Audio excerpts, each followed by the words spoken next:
আসসালামু আলাইকুম এভরিওয়ান।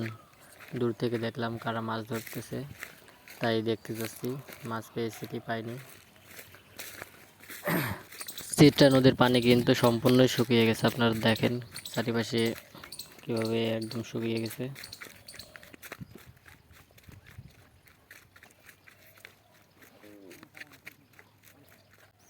যে জায়গাটিতে মাছ ধরতেছে এখানে অল্প একটু পানি ছিল, এই পানিটুকু শেষে ফেলে তারপরে এখানে মাছ ধরছে। এখানে নাকি অনেক মাছ পেয়েছে, পুঁটি মাছ হয়েছিল মনে হয় 1-2 কেজি মতো। তারপরে আমরা ছোট মাছ যেগুলো গুতেল মাছ বলি আমরা, ছাড়া শোল মাছ ইত্যাদি মাছ পেয়েছে অনেকগুলো। এবং মাছ নিয়ে বাসায় রেখে আসার পরে এখানে যেগুলো ছিল সেগুলো আস্তে আস্তে দেখতেছে উঠতেছে কিনা, সেগুলো খুঁজে খুঁজে বের করতেছে। পানি কিন্তু একদমই শুকিয়ে গেছে, নদীর চারিপাশে কোনো পানি নাই, 2-1 জায়গায় আছে। আবার এই পাশে মাঝখানে ধান লাগিয়েছে চিত্রা নদীতে, আপনারা দেখেন ভিডিওটা।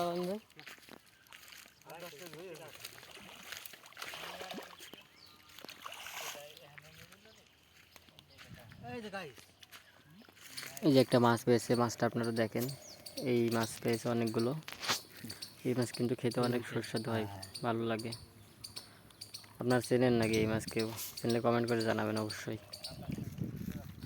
নদী কিন্তু একদম শুকিয়ে গেছে, ওই যে নদীর মাঝখানে গরু বাঁধা। আমি এখন যে জায়গায় দাঁড়িয়ে আছি সেটা হলো অবশ্য নদীর মাঝখানে বরাবর, কোনো পানি নেই। এখানে অল্প একটু পানি দেখা যাচ্ছে, ওই পাশে হালকা হালকা পানি আছে। পানি কিন্তু একদম শুকিয়ে গেছে। এখানে হালকা ছিল, এখানে পানি সরিয়ে ফেলে মাছ ধরতেছে ভাইরা। আপনার মাছ ধরা দেখেন কীভাবে কাদার ভিতর থেকে মাছ বের করে একটা একটা করে।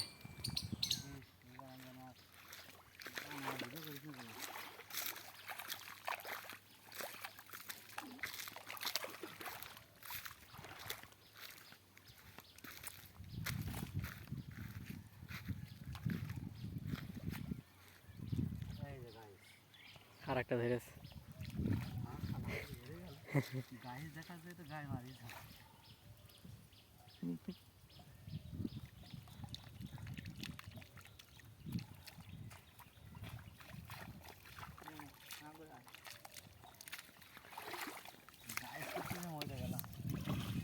নিয়ে গেছে কট্টু বাড়ি।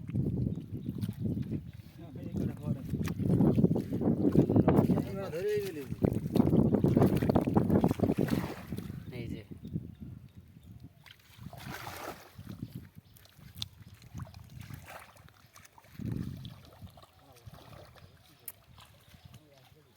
ভিডিওটি এই পর্যন্তই। যারা যারা ভিডিওটি সম্পূর্ণ দেখেছেন অবশ্যই কমেন্ট করবেন এবং লাইক দিয়ে পাশে থাকবেন এবং আমাদের পেজটি ফলো করে দেবেন। ধন্যবাদ সবাইকে। আসসালামু আলাইকুম রহমতুল্লাহ।